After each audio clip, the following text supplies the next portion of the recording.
All right, so this is extra example number 2. Notice the title, Continuous Random Variables. There are 2 examples. We need these to be normal distributions, okay, to be able to predict the probabilities. And therefore, you know how with discrete, you guys had to compute the mean and standard deviation? Well, it's the formulas for those are beyond the scope of this class. So you can expect that you'll be given the mean and the standard deviation. You just have to find the probability. Okay, so now we're in continuous variable land. So we'll do these different ways. And the first one is this one. Okay, so the average light bulb manufactured by Acme Corporation lasts 300 days. So that's the average with a standard deviation of 50. Assume the bulb life is normally distributed. That's incredibly important that you make sure that that's given, that it's normally distributed, because otherwise we wouldn't be able to answer this question. What's the probability that the bulb will last at most 365? At most 365 means less than equal to 365. So we're looking for, we want to define our random variable. So X is the number of days bulb lasts. And we're trying to figure out the probability that that occurs.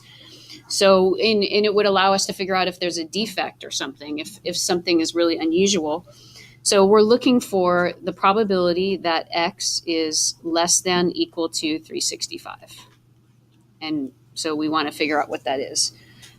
So what you can do, if you remember on your calculator, is you can do normal CDF, since it's a normal distribution. And you can say, what is the area under the curve from, we can just use a really small number. We can say from the lower bound to the upper bound. Notice it doesn't matter if it's equal to or less than. It's going to be the same thing to 365 because we're looking for the area under the curve.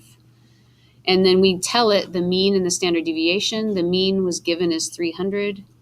The standard deviation was given as 50 days. And so we want to figure out the area under the curve. And so let me just point out, so this, when you label this is LB, like on a test, lower bound, this is the upper bound. This is mu sub x, which is given, and this is sigma sub x, which is also given. And that's how you'd label it on a test. And if you put that in your calculator, you should get about 0.9032. So there is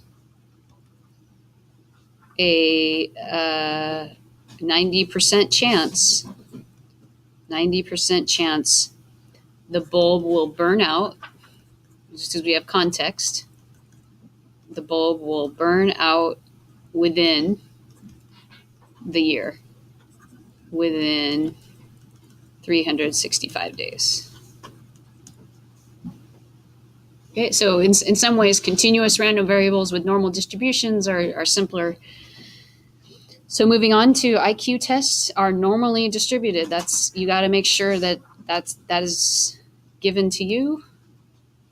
The test has a mean of 100, standard deviation of 10. What's the probability a person who takes the test will score between 90 and 110? Do you already know the answer to that? How many standard deviations? What is it? 68. Yeah, about 68%, because you know what rule is that called? Empirical rule tells you that 68% of the values with a normal distribution are within one standard deviation. So I'm going to write the answer first, and then I'm going to tell you how to do it in any situation, even if it's not a standard deviation above or below. But we can say about 68% of the test scores, or there's a 68% chance. Let's say that. What's the probability? Yeah, there is a 68% chance. 68% chance a person scores between 90 and 110. So that's cool. So now let's do the process because we don't always get it to be exactly one standard deviation. So let's let X be the score on the IQ test. So we're looking for the probability that X is between 90 and 110. So we would show our work normal CDF. The lower bound is 90, the upper bound is 110, the mean is 100, the standard deviation is 10. And if you do that in your calculator, you'll get 0.6827, which is close enough to say 68%.